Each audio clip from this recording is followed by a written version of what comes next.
Decades after the Nazis took his family home, 92-year-old Peter Hirschmann received a letter in the mail that brought back bittersweet memories of his childhood. As I started reading, I developed tears in my eyes because it was a very personal letter. It was about my childhood home, which was in Nuremberg.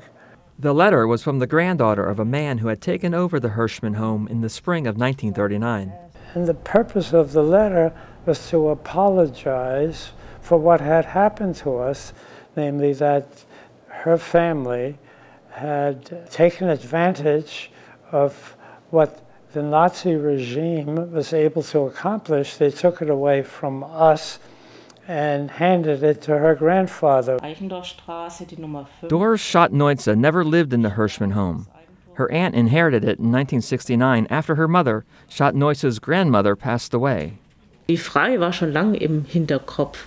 Wie ist meine Familie zu diesem wunderbaren Haus mit dem großen Garten gekommen? Ich wusste, es war vorher Eigentum einer jüdischen Familie, aber wie genau das zustande kam, das wusste ich überhaupt nicht. Und dann habe ich mir gedacht, da gehe ich doch mal und schaue jetzt einfach nach. So Schott-Neutze started digging. Ja, ich habe einfach die Erfahrung gemacht, dass es eben die Vergangenheit nicht einfach vorbei ist, sondern weiterlebt, durchaus auch in den Folgegenerationen. Und deswegen war es mir wichtig zu schreiben. Es ging mir schon auch teilweise um Informationen, was war da genau. Aber wie ich den Brief geschrieben habe, hat sich das auch etwas gewandelt, dass mir ein Bedürfnis war, dann eben auch auszudrücken, dass es mir sehr leid tut, was da passiert ist. Hirschmann and his family fled Germany after the Nazis took their home and eventually settled in New Jersey.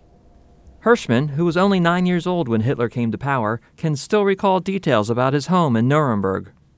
It was probably one of the nicer homes around, according to the standards of that day.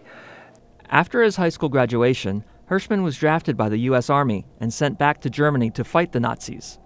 He was later captured and served out the war as a POW.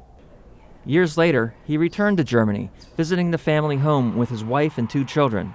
Schott-Neutze's family had long since sold the property. It is easy to understand. Hirschmann says his family did receive a small compensation from the German government, but he's found more value in Schott-Neutze's 3-page apology letter he received in May. The two have kept in touch through email. And I gave her some advice for the future, namely, shouldn't feel haunted by her past. Advice Hirschmann has tried to follow throughout his own life. Joseph Frederick, Associated Press, New York.